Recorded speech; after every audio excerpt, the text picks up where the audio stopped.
se vinieron al hospital. Esto sucedió acá a la vuelta. Contener a las familias. Y luego hicimos un seguimiento de todos los pacientes, bueno, como desde el punto de vista de la salud mental, luego que habían salvado su vida y pudieron salvar su vida, y los que no pudieron salvar su vida seguimos con los pacientes y con todas las personas que de alguna manera habían estado involucrados. Y ahí, bueno, pudimos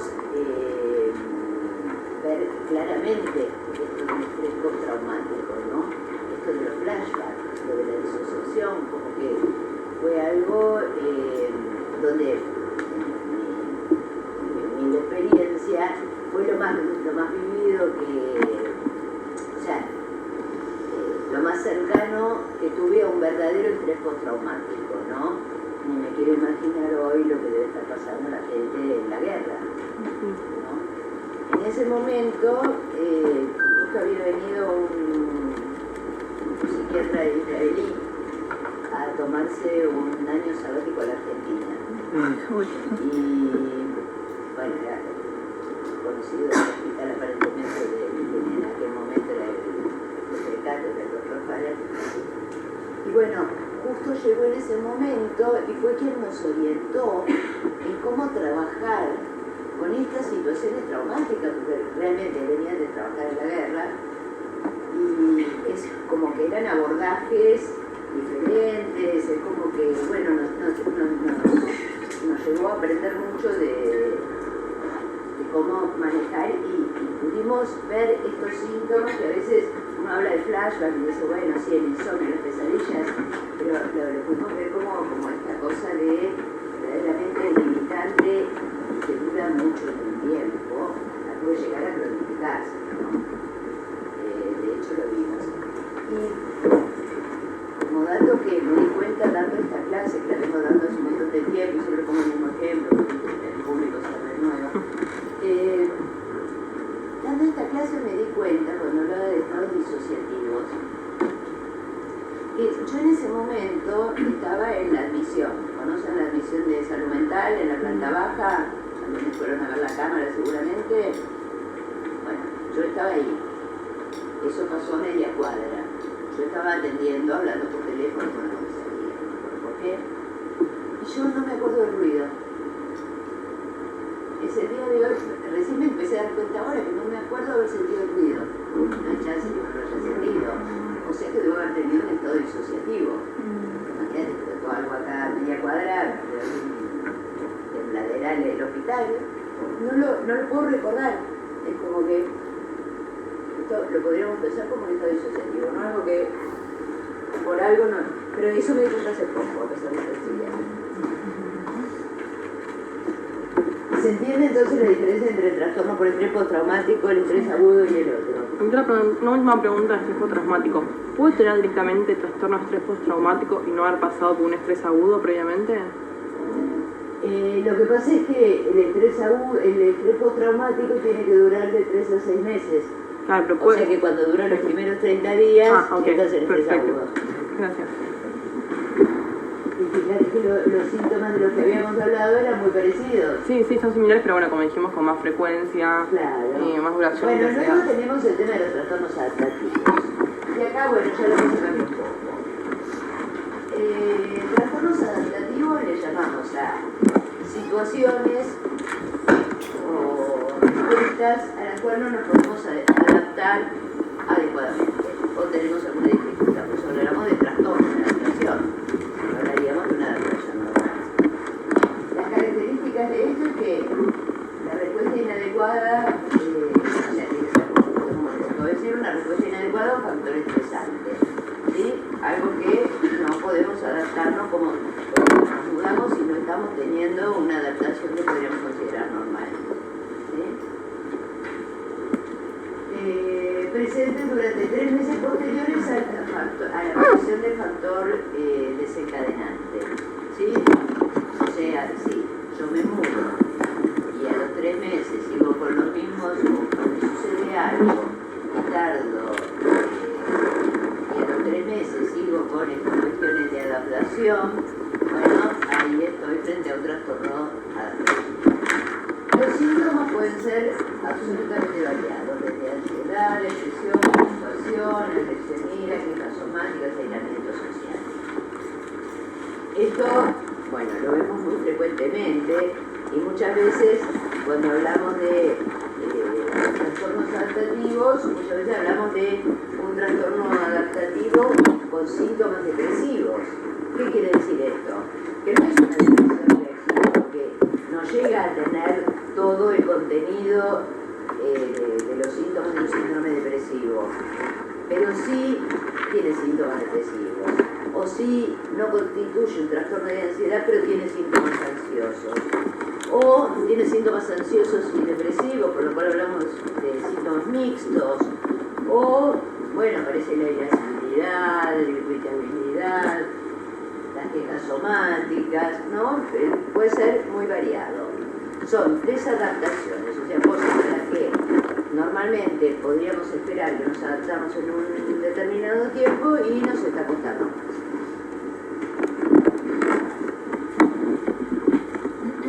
Los diagnósticos diferenciales del trastorno adaptativo son el trastorno por estrés agudo, que creo que nos queda claro, el trastorno por estrés postraumático, acá, duelo. ¿Por qué pongo duelo? Porque todos podríamos decir, bueno, se me muere la perra, tardo en adaptarme. No. Los duelos forman parte de otra entidad, porque tienen otros procesos y van a ver que están en los manuales de clasificación, está como una entidad aparte, ¿sí? Porque los procesos son diferentes.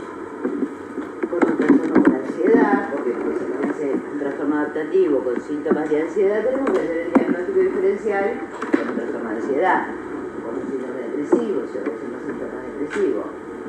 También tenemos que hacer el diagnóstico diferencial, como siempre, con trastorno inducido por sustancias o con un trastorno psicológico. No le doy las muchas gracias, les cuento otra cosa. Ahora, ¿qué hacemos? Porque hasta acá tenemos, claro, vengo acá que tomar tenemos un paciente que, como vimos, me parece que todos entendimos que cómo nos va a llegar el paciente. Nosotros somos médicos, trabajamos en una guardia, o que somos psiquiatras, o que trabajamos en un centro de salud, médicos clínicos, somos médicos.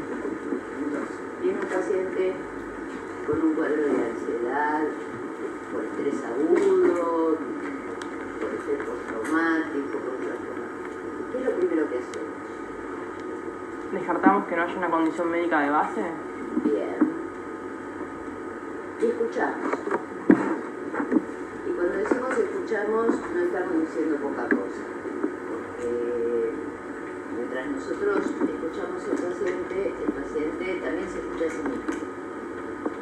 Y para que yo pueda contarles algo a ustedes, yo paciente, primero tengo que tener un orden en la cabeza para poder contárselo, con lo cual ya estoy haciendo algo, ordenándolo las ideas. Lo primero que le ofrecemos a este paciente, que en general son cuestiones agudas por las cuales en principio se van a encontrar, por ejemplo, en una guardia. Escuchar, conducción verbal. Si con esto vemos que el paciente sigue con un estado de ansiedad muy intenso, con síntomas autonómicos, con síntomas físicos, o bien nos llega ya porque somos psiquiatras o porque somos médicos clínicos y el paciente confía en nosotros, un trastorno por estrés postraumático, igual escuchamos, tratamos de acompañar, de ver si de alguna manera podemos aliviar con la contención del paciente. Si esto no sucede, el paciente sigue verdaderamente, lo vemos, lo tenemos frente a nosotros, con un estado de angustia, de ansiedad importante, con síntomas físicos, ¿qué es lo primero que hacemos? Tratar de tranquilizarlo verbalmente, o si no le damos una benzodiazepina, que son unos fármacos. Sí, por ahí van a tener que no la benzodiazepina. Sí, había leído algo de eso. Sí, bueno, sí, la benzodiazepina, ¿por qué? Porque es el tratamiento para esto, no. El tratamiento para esto son los SIDS, los inhibidores selectivos de la recaptación de serotonina. Pero ¿qué pasa? Si yo venís vos, angustiada, ansiosa, temblorosa, sudorosa, que no podés con tu alma, que te... y yo no te voy a dar un IRS cada un mes para que recién veas si el resultado. Dentro de un mes vos te sientas un poco mejor. A ver, eso sería una mala práctica, ¿entendés? Te voy a dar un IRS. Pero te voy a dar ahora un ibuprofeno para que se te pase el dolor de cabeza y un clonazepam para que te alivie la ansiedad y por lo menos estés ahora más tranquila. En esos papeles que por ahí andan diciendo que no a las benzodiazepinas, en realidad el tema adictivo de las benzodiazepinas es cuando las usamos a largo plazo y cuando no están indicadas correctamente. En este caso son un muy buen aliado, porque con una benzodiazepina podemos lograr que el paciente se tranquilice un poco, que estamos charlando, estamos viendo que es como el ibuprofeno y el dolor de cabeza, ¿no? El paciente se va a ir aliviando y luego sí, le damos el IRS y mientras tanto, bueno, seguí, amigo, con el clonazepam, no sufra más de la cuenta hasta que el IRS empiece a hacer efecto. Cuando empiece a hacer efecto, le sacamos de a poquito la... Claro, yo lo que he visto es que se daba la benzodiazepina en lo que era el estrés agudo y después para lo que ya era el estrés postraumático, bueno, se supone que yo lo agarró a tiempo. En un principio ya descontinuó la benzodiazepina porque tiene más tendencia al abuso de sustancias el estrés postraumático. Lo que pasa es que cómo sabes de entrada que es un estrés agudo si todavía no sabes si duró 3 meses. Claro. Es un estrés postraumático. Claro, sí. O sea... y aparte, si tiene los síntomas más intensos y demás, va a estar peor, así que... Va a estar peor, o sea, nosotros, nuestra función como médico es aliviar al paciente en el momento con todos los recursos que tenemos. La indicación es el IRS, totalmente de acuerdo, es el IRS. Pero por ahí la indicación para el dolor de cabeza es la carbamazepina, pero yo ahora te voy a dar un ibuprofeno para que se te pase ahora. No sé si... ponele. Si hay estados disociativos o bueno, por ahí necesitamos algún antipsicótico en baja dosis, ¿sí? Se puede ver eso. Pero bueno, en general con eso la cosa funciona. ¿Alguna otra pregunta? Una ¿Te hace consulta. calor? ¿Estamos en febrero? ¿Una 12 mediodía? Una menos cuarto. Una menos cuarto. Soy rápida. No tengo apuro. El duelo era un proceso aparte que no podría considerarse como uno de todos estos. Coincide igual que algunos síntomas del estrés postraumático no se pueden encasillar dentro del estrés postraumático o de Está estrés. marcado como una entidad diferente. Por eso lo claro que es Claro.